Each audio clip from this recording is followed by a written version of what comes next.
ഇന്നൊരു ചെറിയ shopping video ആണ് കേട്ടോ. അപ്പോൾ പെരുന്നാളിനുള്ളൊരു ഷോപ്പിങ്ങിന് വേണ്ടി ഇറങ്ങിയതാണ്. മക്കളെയും കൊണ്ടാണ് കേട്ടോ ഇറങ്ങണത്. അതുകൊണ്ട് തന്നെ വിചാരിച്ച പോലെ എല്ലാം അങ്ങോട്ട് ചെയ്യാനൊന്നും പറ്റിയിട്ടില്ല. എന്നാലും അങ്ങോട്ട് ഒപ്പിച്ചു. ആദ്യം തന്നെ മാക്സിലേക്കാണ് പോയത്. മക്കൾക്കാണ് മെയിൻ മുൻഗണന നമ്മൾ കൊടുക്കുന്നത്. അവർക്കാണ് ഇപ്പോൾ ഇങ്ങനെ വലുതായി വലുതായി വരുന്നതുകൊണ്ട് തീരെ ഡ്രസ്സില്ല.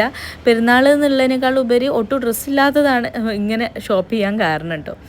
അങ്ങനെ കുറച്ചധികം ഡ്രസ്സ് ഒക്കെ എടുത്തതിന് ശേഷം ട്രയൽ റൂമിൽ പോയി സെറ്റാക്കി അതിൽ നിന്ന് കുറച്ചൊക്കെ സെലക്ട് ചെയ്തിട്ടുണ്ട്. പിന്നെയും ആ സൈസിൽ കുറച്ചൊക്കെ ട്രൗസേഴ്സും ടീഷർട്ടും ഒക്കെ എടുക്കാനുള്ള ഒരു തത്രപ്പാടിലാണ് ഞാൻ. അവർക്കൊക്കെ എടുത്ത് അവരൊരു സൈഡാക്കിയതിന് ശേഷം ഞാനൊന്ന് എക്സ്പ്ലോർ ആക്കണ്ടേ, അങ്ങനെ ഞാനും ഒന്ന് രണ്ട് ഡ്രസ്സൊക്കെ എടുത്തിട്ടുണ്ട്. ഇത്രയും സാധനം ഞാൻ ട്രയലാക്കാൻ കൊണ്ടുവന്നെങ്കിലും ഈ രണ്ടെണ്ണമാണ് എൻ്റെ മനസ്സിന് അങ്ങോട്ട് ഇഷ്ടപ്പെട്ടത് കേട്ടോ. ആ സ്കേർട്ട് എടുക്കണോ വേണ്ടേ എന്നുള്ള ആ യെല്ലോ സ്കേർട്ട് ചിന്തിച്ചെങ്കിലും പിന്നെ ലാസ്റ്റ് എടുത്തു. പിന്നെ കുറച്ച് ആക്സസറീസിലൊക്കെ കണ്ടുപോയെങ്കിലും വേണ്ട എന്നുള്ളൊരു തീരുമാനത്തിൽ അങ്ങോട്ട് ഉറച്ചങ്ങോട്ട് നിന്നു. പിന്നെ മാക്സിൽ നിന്ന് ഇറങ്ങി RNBയിലേക്ക് അങ്ങോട്ട് കയറിയിട്ടുണ്ട്. അവിടെയും എന്തൊക്കെയാണെന്നൊക്കെ അറിയണ്ടേ, ഒന്നും നമ്മൾ ഒഴിവാക്കാൻ പാടില്ലല്ലോ. അതിന് ശേഷം പാവല്ലേ കെട്ടിയോനും ഒരു ഒന്ന് രണ്ട് ഷർട്ടും ടീഷർട്ടൊക്കെ എടുത്തിട്ടുണ്ട്.